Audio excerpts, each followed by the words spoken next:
Good evening, everybody. I'd like to welcome you all to quite a different sort of webinar to the ones that we've been having recently. I'm absolutely delighted this evening to be having a webinar with Maggie O'Farrell, the award-winning novelist. I personally have read quite a few of Maggie's novels, and I'm a fan. So it's great to be having this conversation with Maggie this evening. Maggie has been a very good friend to the Anaphylaxis campaign. We'll focus tonight on her experience with allergies, and she wrote a book in 2017 called I Am, 17 Brushes with Death. And there is a section of that book that focuses on her experience in coping with a child with severe allergies. A little bit about Maggie. She was born in Northern Ireland and has worked as a journalist both in Hong Kong and as deputy literary editor of The Independent on Sunday, so wide-ranging experience. Maggie's also lives in Scotland now, but she's also lived in Wales as well as in England as well. So lived across the UK. She taught creative writing at the University of Warwick and also at Goldsmiths College in London. And now she lives in Edinburgh with her 3 children. As I say, Maggie has been very supportive of the Anaphylaxis campaign. And when I Am came out in 2017, she very generously gave us some of the proceeds from that book, which was fantastic. And in this book, Maggie describes personal challenges, a significant number of personal challenges, and also challenges specifically relating to being the parent of a severely allergic child. And the description in the book is really quite graphic, I think, in parts. That gives a very, very good picture of what I know many of you experience. This has proved an incredibly popular webinar. We've restricted it to our members, and in fact, it's been oversubscribed. So that's fantastic. We've received many questions that the audience out there, all of you, would like to ask Maggie. What we will do is, to start with, we'll focus on the questions that relate to allergy, because that, I'm sure, is the key interest of you all out there. But we've also received questions for Maggie the novelist, relating to some of her other books. She's written recently historical fiction, Hamnet, and also she's written children's books as well, Where the Snow Angels Go. We've received a lot of questions about Maggie's writing generally, but I think we'll focus on the allergy questions first, if Maggie doesn't mind, and then we'll see how we go. The webinar will last for about 30 minutes, and we'll try and fit in as much as we possibly can. So if you're ready, Maggie, I'll start asking the questions. First of all, can you tell us how your family has been affected by severe allergy and anaphylaxis? Well, thank you very much, Lynn. That was a very nice introduction, and it's such a pleasure to be here with you all. It is quite an unusual webinar. Usually I'm just talking about books, so it feels really amazing to be part of this community discussing severe allergies and our children and our lives and our health.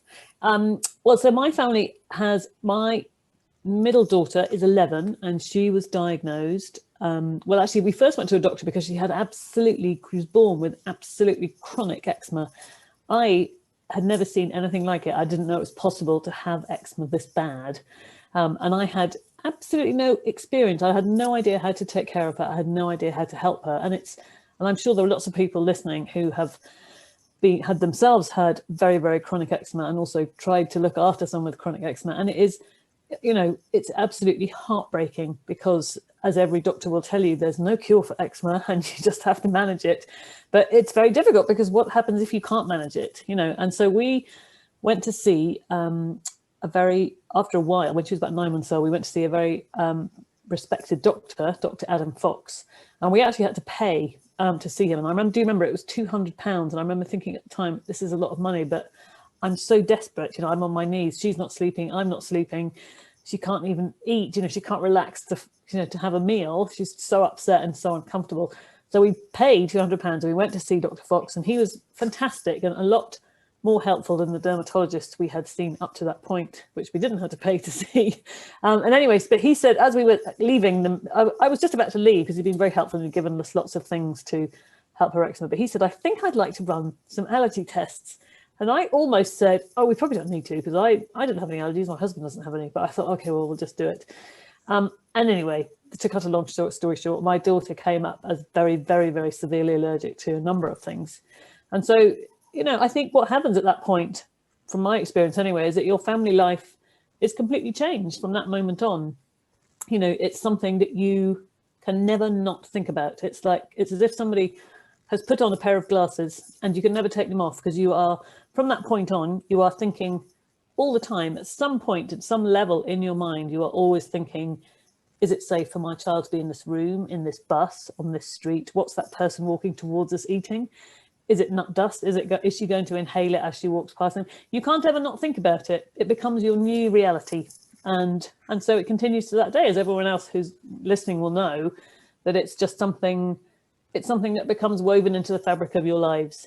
And it will never not be there. Even I think when she's grown up, I'll still be thinking about it. I'll still be thinking, is she okay? Who's she near? Are there people who know what to do? Does she have her medicine with her? It's something, it's a bit like, I compare it to a bit like tinnitus. It's a noise that's always there all the time. And I have to pay attention to it. That the way you describe that, Maggie, is very much the experience that we hear all the time when we come into contact with people, particularly through our helpline. And it's very difficult to get other people outside this community to empathise with that and to realise it isn't just an illness, it is actually something that impacts on every area of your life. You briefly mentioned Dr. Fox there, Professor Adam Fox now, who's our clinical panel, and again, a huge supporter of the Anaphylaxis campaign. But can you talk a little bit about your experience of navigating the allergy healthcare system? Well, we are very lucky because we live in Edinburgh and we now see an excellent doctor up here. So in London, Dr. Fox, we actually call him Fantastic Dr. Fox in our house. He transferred us to his NHS clinic in St Thomas's Hospital in London. And then when we moved north, he recommended a doctor here who's an NHS doctor. And so I think once we were through the door of Fantastic Dr. Fox's office, everything felt different. And I felt that we were in this amazingly supportive, cradled environment, and you meet a doctor who knows exactly what to do and knows exactly what you're going through and gets it. There are a few people, I don't know if everyone else has this experience, but there are maybe a handful of people who get it, who understand what it's like. And I mean, to me, I always think there's a bit of a problem with the language surrounding allergies, because we can talk about severe allergies and everybody probably on this webinar knows exactly what I mean. That's a life-threatening condition that if you come into contact with your allergen, you're at risk of dying, possibly within 10 minutes. I mean, that's brutal, but that's the brutal truth, isn't it? And then, of course, there are allergies which some people get a bit of a sore tummy if they eat bread, or they sneeze if they meet a cat. And the problem is, that the same word applies to both of these. And so people often are under the misapprehension that when I say, if you open that sandwich next to my daughter on this train or on this aeroplane, she might die, they might think I'm a bit nuts, literally. They might think I'm mad, or I'm making it up, or I'm hysterical, or, I've got Munchausen's. But I think it's difficult. I almost wish actually there were two different words. I mean, I know we can talk about intolerances and allergies, but I wish there was a proper word, a different word that separated that kind of allergy from the allergies that we're talking about. And that, I think that's tricky. But navigating healthcare, I mean, I feel as though I'm constantly, I feel as though I still have to struggle and I still have to fight for my daughter's rights and my daughter's medication, even though I have this fantastic doctor and I have access to this fabulous campaign, this fabulous society, which, you know, that was one of the first things that I discovered, because as soon as my daughter was diagnosed, I thought, I don't know anything about this. And I Googled it and I found you guys, and I found my people. I thought, these people get it. But I think even at the point at which so my daughter roughly has an anaphylactic reaction about once a year, unfortunately, because she is very, very highly sensitized. And of course, the things that she's allergic to are very commonly occurring in our environment. So even though we're hyper vigilant, and she has a support assistant at school and her classmates are fantastic, she still has about one a year. And I found that, you know, I've been rushed to various A&E departments with her. And I find that actually it varies an awful lot how you are received in A&E, because as lots of people here will know, once you have the EpiPen, you can be, you can be unconscious. You have the EpiPen and ping, suddenly the adrenaline works. And sometimes I've taken her into an A&E department and she's quite hyper, and doctors have looked at her and said, well, she's fine. And I have to say, she's fine right now, but you know, half an hour ago she was almost unconscious, and in another at any point now her heart rate could dip. You know, I think what I find frustrating, I don't know if other parents find this, but I get absolutely enraged and incandescent when I see anaphylaxis played for laughs in films. I don't know if anyone has come across this. There was a certain children's film made of a Beatrix Potter book. I love Beatrix Potter. Rabbit, don't get me started on that film. Anyway, so they play it for laughs, and of course, when they do this in a film, and you do see it quite a lot. The story in that scenario ends with the EpiPen, and everything's fine. But of course, we know that that's very far from the end of the story. The EpiPen allows you to get to hospital, but actually, I found that I still have to struggle, and occasionally I have to say to doctors, she needs steroids. She needs it right now, and she needs to be on a heart monitor. And so actually my doctor here, who's called Professor Schwartz, he's given me a letter. So when we arrive in A&E, wherever we are in the world, I have this letter and it says, this child needs steroid within an hour of the EpiPen. And but I still have to struggle. I mean, you know, I had to struggle in the pharmacy this week because her eczema has flared up really badly and she needs silk arm coverings. She needs extra wet wraps. And again, the pharmacist said, well, I don't know, she had some of these 2 years ago. And I said, but she's grown, you know, please, can we have them? You know, so it's just, I mean, you know, I think the thing is we all have to accept that if your child has severe allergies, we are parenting a child with additional needs. And additional is the word that are we going to live our life by. We have all the stuff of parenting, all the homework and the, you know, piano lessons and the school runs and the school lunches, all that stuff. But we also have all the extra stuff as well. We've got to go to a whole additional place and an additional level. And our children need a huge amount of additional support and understanding and empathy. Yeah, you mentioned quite a few important points there. I mean, of great frustration to us at the Anaphylaxis campaign is the fact that 25% approximately of the population at any time would say they have a food allergy. Now they may be celiac, which is yes, I know. Obviously nasty. They may be food intolerant. They may just be making food choices to cut gluten out or whatever, lifestyle choices. But for the proportion of the population, you know, the 8% of children like your daughter, it's a real threat, and it is actually getting that message across. Again, Jürgen Schwartz, I think you mentioned, who's your doctor in Edinburgh, very lucky. But allergy services across the country are patchy, as a lot of our members know. Another question, helping your child to manage their allergies and being aware of the risks of having a severe allergy can be incredibly stressful. Yeah, we know that, for parents and for other carers. Where do you go to find support for yourself as a parent of a child with severe allergies? Well, the Anaphylaxis campaign was very useful.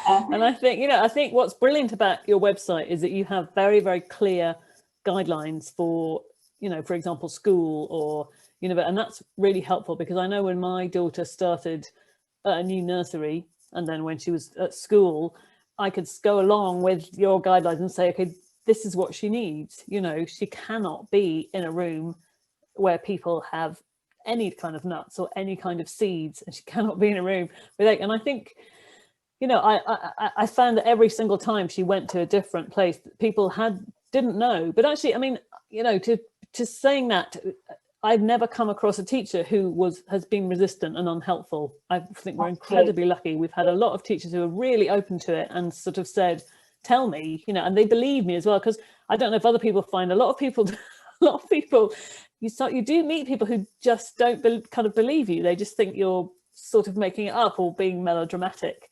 Things on airlines, or I've been in restaurants where people have kind of gone, oh come on, it can't be that bad, shouldn't you just give her a little bit to get her used to it? There is that struggle, but I've been very lucky at school, mostly because there was, when she first started at nursery, there was a parent who, without telling us, or coming to us and saying, can we talk about this, she decided that it was her child's human right to eat peanut butter.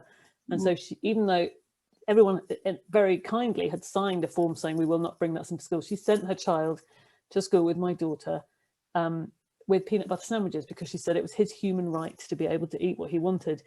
And I understand that she wasn't acting from a place of hostility. She was acting from perhaps just not understanding what was going on, but still it was a terrible moment, because my daughter got very, very sick, obviously, and there was a big problem. But the other mother, was very angry with me because she said she felt victimized by the school telling her. So it was that, occasionally you come across, but I mean, to say she was one person among actually hundreds now who are at the school, and most people are incredibly supportive. I mean, one of the really important points that comes out from that, Maggie, is the fact that you understand your child's allergy. The people who care for her understand it, but it's so important people around have an awareness of what severe allergies mean as well, and not just the people who are immediately affected because of the nature of the difficulties that can occur. So that's why we really promote a whole school training approach, and encourage young people to tell their friends and to discuss openly about having a severe allergy. But it's not the easiest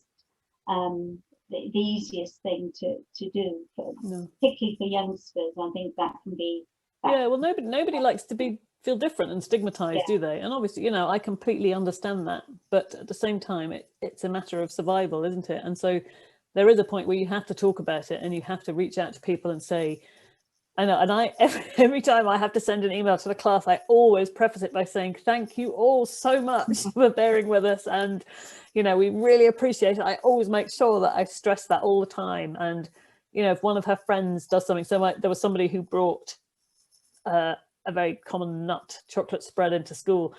This is when they were quite young, about 9, and about 3 of her friends kind of got hold of my daughter and pushed her across the yard and said, don't come near her. Exactly. And I made sure that I found those 3, and I said to them, you're amazing, all 3 of you, you can look after her, and I cannot thank you enough. So I think it's all, I think what's important is how you begin those conversations. You don't want to try and get angry, even though you might feel it. Let's face it, we all could get a bit angry about it sometimes, but I think you have to go gently, I think, and say that you're grateful. And I think people often respond if you appeal to them for help. That leads nicely into our the next question which we've been asked, which is, what advice would you give other parents on managing the anxiety of parenting a child with a life-threatening condition?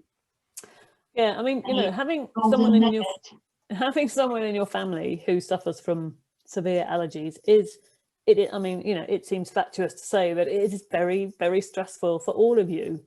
I always try to stress to all my family, including my other 2 children, that this isn't a problem or an issue that's just for my daughter. It's something that we all share. It's an issue for the whole family, and we all have to support her, and we all have to support each other.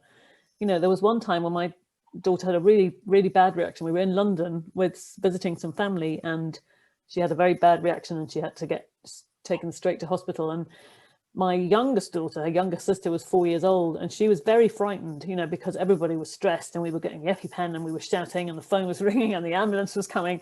And I still remember having to peel her fingers off her sister and get my sick daughter, into the ambulance. And I remember, as in the ambulance, obviously my priority was the child on the hospital gurney, but at the same time, as we were rushing to hospital, I was thinking, when I get back home, I'm going to have to look after I'm going to have to see if my 4-year-old's okay, because she's never going to forget that. You know, that is a very traumatic, deeply traumatic experience.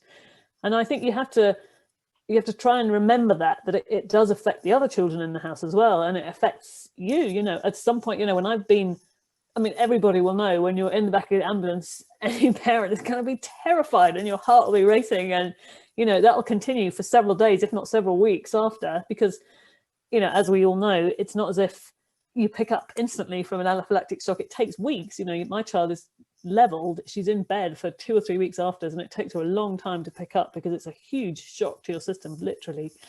But it's also shock, and I think we have to try, as parents, we have to try and find ways that we can metabolize and discharge all that stress. And, you know, I remember I've seen a therapist about this, because I've said to them, you know, I need to be able to present a calm face to her, because, you know, I think especially young children, they look at their parents when they're in danger to see how they're reacting, you know. And I always try to remain absolutely calm and absolutely positive with my child, because this therapist was brilliant, and she said, you've got to remember that your child's emotions are on a loop with yours, and they will interpret whatever's happening in the way that they'll take their cue from you. And so there's been times when you have this weird sort of dichotomy where I'm absolutely panicking and thinking, okay, we need to do this, but on the outside I'm saying, everything's absolutely fine. I'm just going to call an ambulance, and then I'm going to stab you in the leg. That's fine, nothing to worry about. But you have to be reassuring. That's your job, you know. But I think after that, you need to find some method, no matter what it is, to discharge all the stuff that you've been suppressing. You know, whether you, I don't know, go windsurfing, or you run up a hill, or you just buy yourself a big box of chocolate and watch a film.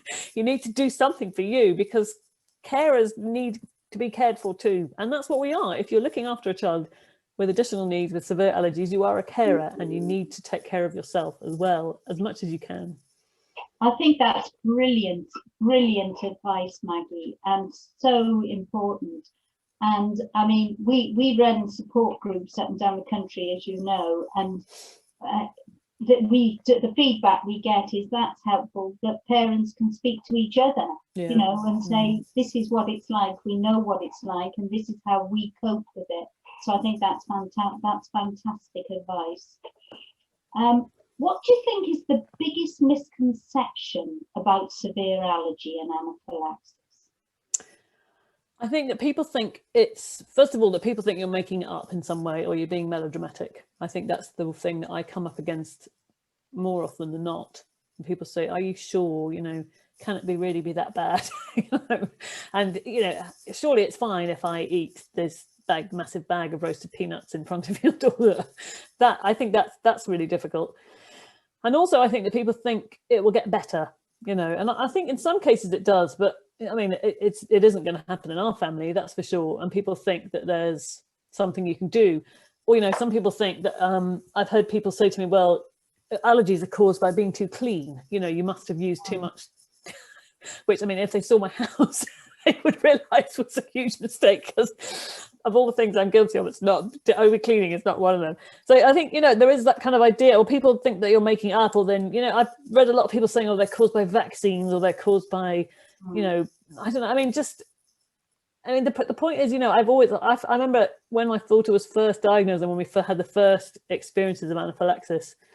I mean, I'm not saying that you ever get used to it, because you don't, but you become, I don't know, you become more knowledgeable about what to do. You might be more confident in dealing with it. And I think up until that point, I thought, I don't know, I thought maybe that I had done something wrong, and I wanted to find out why this had happened. But actually, there is no why with severe allergies. It's just the how. You've got to forget, why has this happened, and why me, why her? And you've just got to think, well, how do we deal with it now? This is our reality. And I think instead of wasting energy on finding a reason, just channel all that energy into making your life and their life as easy and as safe as possible. I think, again, that's great. That really is great advice. Because, for example, in the campaign, we know of cases where there've been identical twins, where one has allergies and the other doesn't. But mums particularly tend to carry this big guilt thing, you know, why me? Absolutely. Is it something we've done? Is it something the way we run our lives? Which, of course, course it isn't. So that's a really important. People will say that to you. I remember someone saying to me, "Oh, well, you've got metal fillings, that's why." And I thought, that's a really cruel thing to say. Interesting and you think, concept. I know, and actually, I don't think there's any proof. But also, what a mean thing! It's so mean. Why would you say that? It's your fault because you ate too many sweets as a child. You know, I mean, there's all kinds of things like that out there. There certainly are. Do you think you've become more or less cautious as your children have got older, particularly your child with allergies? I don't know. Certainly, I have absolute hard and fast rules about things that I will and won't do with her. And I think in a way I've probably become fiercer. There's just a lot of stuff that I won't take and I won't do with her. You know, I think maybe when she was first diagnosed, I think, oh, maybe we should fit in a bit more with other people, and, you know, I should apologize and say, I'm so sorry about this. But actually now I think, actually, I'm not going to, I mean, I don't apologize for her being who she is. I remember when she was in kindergarten, a mother said to me, she said, oh, we're not, I'm having a birthday party for my daughter. We're inviting everybody, but I'm afraid we're not inviting your daughter. It's just too complicated, so we can't have her to the party. And I remember I'm walking away and just crying, getting in the car and crying and thinking, how could you do that? How could you exclude my daughter because she's a problem, because it's difficult, you know? And I wish she'd come to me and said, you know, is there anything we can do, or can we work together, or could it, you know? But actually, you know, again, like the other person with the peanut butter sandwiches, most people are really kind. But I think I've become fiercer, and now I think I would have said to her, I think now I would say to her, you know, would you exclude my daughter if she was in a wheelchair and you had stairs, you know, because it's the same thing. But then I was so crushed that I just walked away and had a cry. But I think now I would probably call her out on it because I'm a bit more fierce, I think. And I think, no, I want my daughter to live the biggest and the best life she possibly can, even though she has these restrictions on her safety and her freedom, you know. And I think in a sense, I always say this to her. I said, you know, everyone has something that puts restrictions on their life. It may not be visible, like chronic eczema, and it may not be dramatic like severe allergies, but everybody has something that means they can't do certain things. And all we can, any of us, do is just to live the best life we can, and we've got to accept what we've got and just, you know, enjoy life to the fullest. So I always say to her, you know, I'm very keen if she wants to learn to, I don't know, skateboard or to surf or to climb a tree. I always say, go for it. You do that. Yeah, jump in the water. Yes, you probably can't go out on your own very much, and you probably can't eat in restaurants, but you know what? We're going to do everything else we possibly can. And I mean, parents' attitudes do vary enormously. But all I can say is we have experience of 18 and 19-year-olds who've done gap years, not this year, obviously, but in past years, with severe allergies, gone to Thailand for months at a time with severe allergies to peanuts, etc. You know, you can do, but it's terribly, terribly difficult as the parent to get your head around that and to allow yourself to allow your child to do those things. So that's excellent advice. We are, golly, I can't believe it. We're coming to the end, but there is another question I'd like to ask you, and it's an interesting one. Are there any positives that you feel have come out of your family's experience of allergies?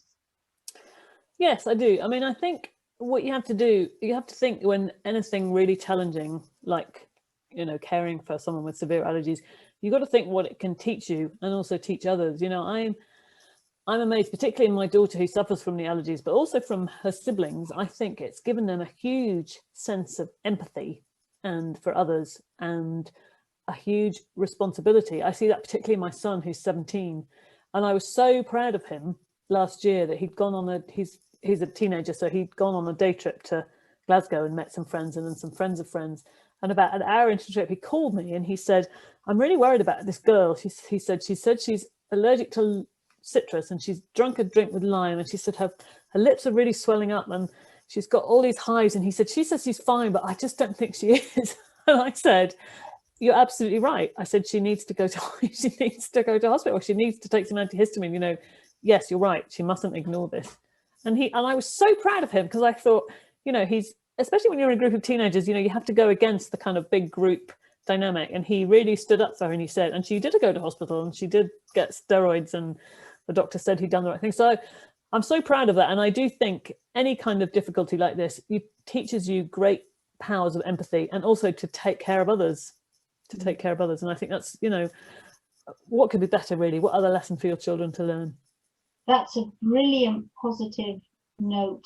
It's been one of the quickest hours I've experienced, Maggie. And I'm going to say, I think we're going to invite you back again, because I want to talk to you about your books as well. And We can do that another time. We've only got through about half of the questions that we were asked.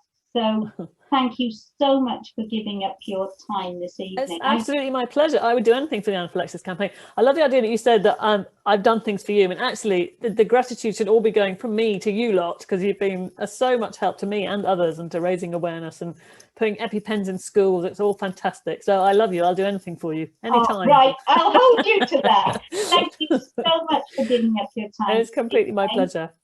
I'm sure everybody who's been listening in has enjoyed it as much as I have, and I very, very much look forward to having a replay of this, and a part 2, if you like.